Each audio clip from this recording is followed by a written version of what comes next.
and go and follow through on that decision. Had somebody bring up why Memphis. We had the segment yesterday, although some didn't always agree with everything that was said by John Martin of ESPN in Memphis. That's fine.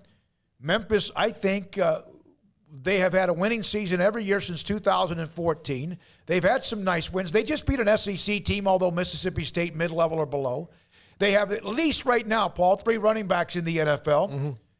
And with Henderson, I keep forgetting, Gibson, and the Cowboys have one that's pretty good, Tony too. Pollard. Tony Pollard, who had a hell of a game this past weekend in L.A. They have 600,000 people other than the city of Austin. That's higher than any other city in the Big 12 that I know of. We talked about that yesterday. I'm not saying they're flawless. I'm not saying they're the beauty queen, but that's a possibility of why Memphis as well. They have 4. That Kenneth Gainwell. They have 4 running backs. They've been churning them out. Now, I mean, look, there are guys in the NFL.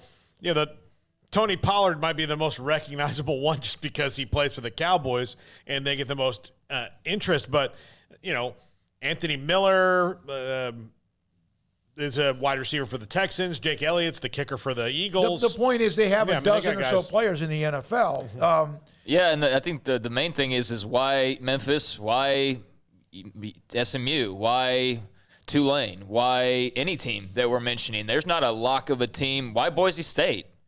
You know, why any of these teams? I think they've all got question marks surrounding them. And, you know, that's kind of what happens when everybody's already taken and you're having to go, you know, to a different area to try and find some teams that haven't been a part of the party, so to speak. So there's whys for there's whys for the teams that are already in the Big 12. Okay. You know? If you took away Boise State's record of excellence for the last 15 years, I mean, they're in Idaho. Yeah. I mean, so it's not like there's people trying to break into that market. But no, I totally get why, but I'm just saying that, and so I'm not singling you out. I'm just saying, like, yeah, there's whys for all of the teams that are available right now. So we could get into the weeds on each and every one of them, but you know, ultimately, you just hope there's a couple that are attractive enough and don't have or have the least amount of warts, I suppose, that will be a good option for you. And I think the Big 12 does have some good options, but it's clear that every single one of them you can kind of look at it, put under the microscope, and go, I don't know about that. But hey, it's what you got it's what you got in front of you. It's what you got in front of you. All right, I agree.